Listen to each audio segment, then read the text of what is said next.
Hey everybody, thanks for joining me for another video. Um, I wasn't sure what I was gonna do with this channel when I started it.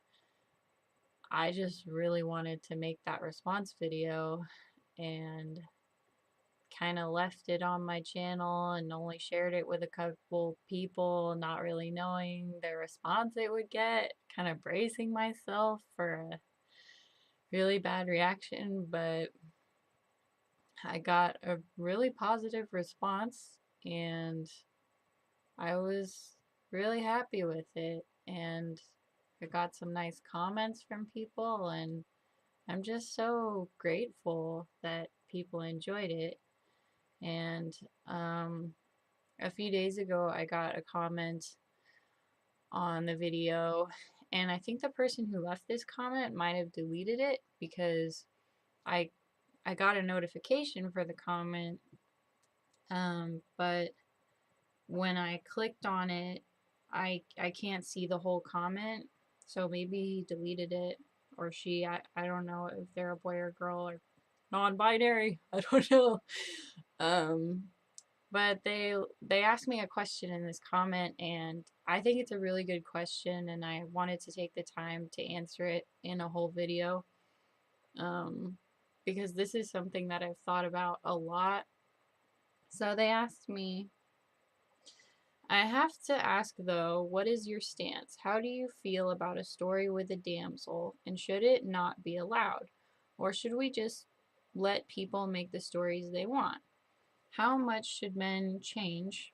Or how much should and then it cuts off and I can't see the rest.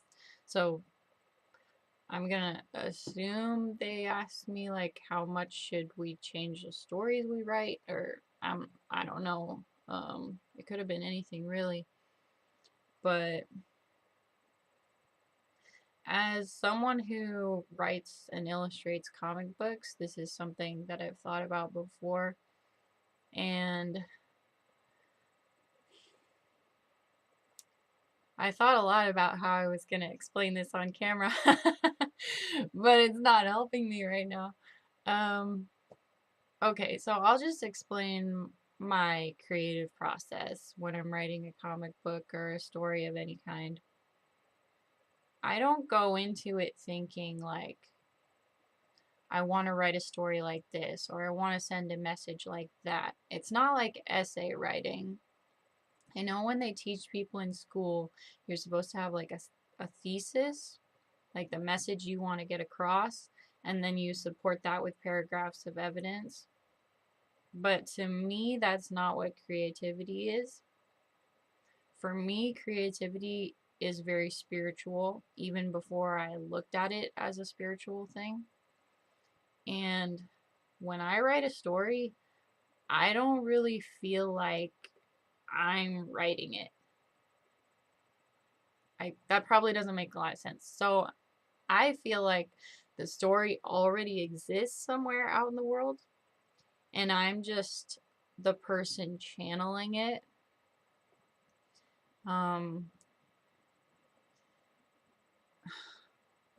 So I guess since I'm struggling for words right now, I looked at this clip that it reminded me of when I was thinking about answering this person's question. And I know it's going to be a little polarizing because it's a clip from Jordan Peterson, and you can feel however you want about Jordan Peterson. I don't care. But I like what he says about Frozen here. When I saw Frozen, Disney's Frozen, I liked it for like a week. And then, the catchy musical numbers and the cute character designs kind of wore off. And I was like, huh, that movie was kind of lame. Like, but I couldn't put my finger on why. And here Jordan Peterson like pretty much sums it up. Something I already knew but couldn't really put into words. Otherwise, it gets one-sided, like Frozen, which was an absolutely dismal and wretched movie. It was mythology. It was. Disney's pretty good at mythology, but Frozen was pure ideology. So it was very annoying to see that, because in most situations, the Disney movies are pretty good at balancing out the archetypes. So, and that's part of the reason they're so insanely popular. You know, they present an archetypal picture of the world. And the thing is, you say, well, you know, I don't have any religious beliefs. You might say that to yourself. It's like, fine, why do you watch Disney movies? What the hell do you think you're doing? So without getting into the religion, yeah, uh, Carl Jung talked a bit about the archetypes, which I guess I could sum up as characters that we all know in our all the way down to our biology, like the maiden, the crone, the dragon, the hero. These are all like you can sum up their role in the story, their role in life, and they're real to us. That we experience hero types, crones, maidens. I'm not gonna name them all, or people are gonna get offended.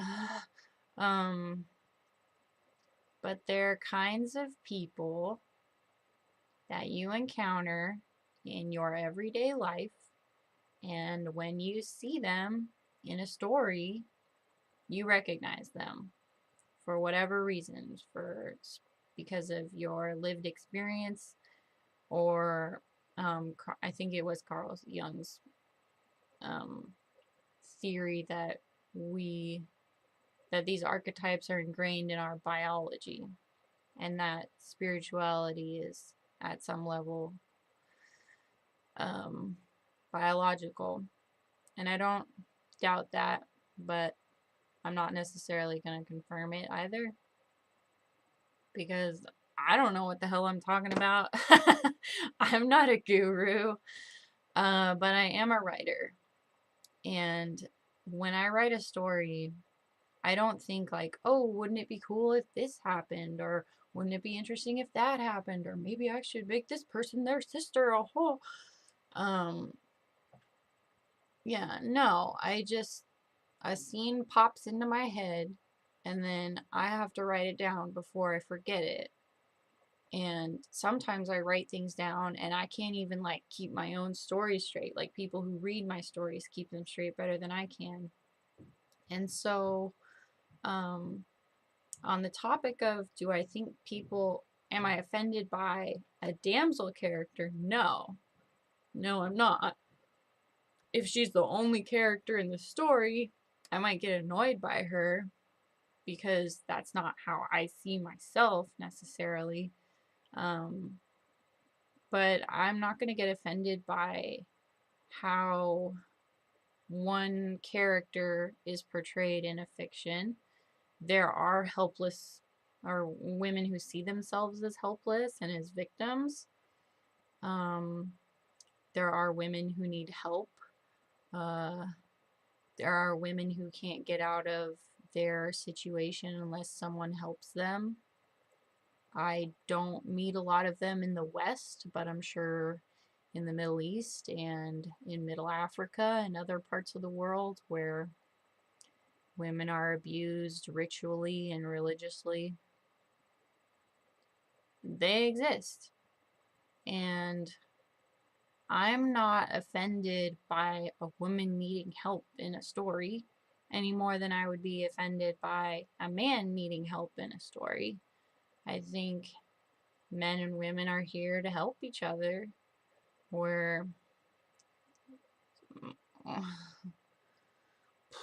here I go, I'm gonna drop another bomb. I think the differences that exist between men and women complement each other, and we're supposed to be there for each other, okay? If most dudes are taller than me, then I would like them to get shit down for me when I can't reach. If a guy is not around, I'll stand on a stool. When a guy is having trouble empathizing with someone or relating to someone, I could help him figure that out. Um, if a guy doesn't know how to dress himself, I could help him with. And I'm not saying like men don't know how to dress themselves or men can't empathize. I'm just saying men and women seem to have biological differences because of decades of psychology work that's been done and decades of studies that have been done worldwide. And no, I'm not offended by women being feminine in fiction. In fact, I'm really sick of this type of character. Here's a good example. Scarlett Johansson's character, Black Widow in Marvel. I was offended like the moment we met her in the Iron Man movies because not only does she like speak 3 languages, and how many women do you know that speak 3 languages? Like, why do I have to speak 3 languages to be an empowered character? That's so dumb. And then, not only does she hold her own against the strongest male character, but she also has to be able to kick his ass. Like, that's just not realistic, okay? Women don't have as much muscle mass in their body. We have a higher fat percentage in our body than men do to sustain us when we bear children. Okay, men are about 1/4 body fat and women are about 1/3 body fat naturally. Obviously, you can starve yourself and be 0% body fat if you want, and there are lots of men and women who are far more than 1/4 or 1/3 body fat, especially here in America. But on average, that's just how our biology is. And when I was young, I grew up with a twin brother. And before puberty, we were pretty much on the same level. We used to fight all the time. And we would spar. We would take martial arts together. And sometimes I'd beat him up. Sometimes he'd beat me up. But after we were about 12, 13, and we both started hitting puberty, he got way stronger than me. And he did not work out more than me. Okay? Like, I work out more than my brother does, and he's at least twice as strong as me. And this is just something you can look up if you don't think it's true. Well, I don't know what to tell you. That's biology. And I'm sorry if nobody told you that, because apparently there are people in the world that think that men and women are biologically identical.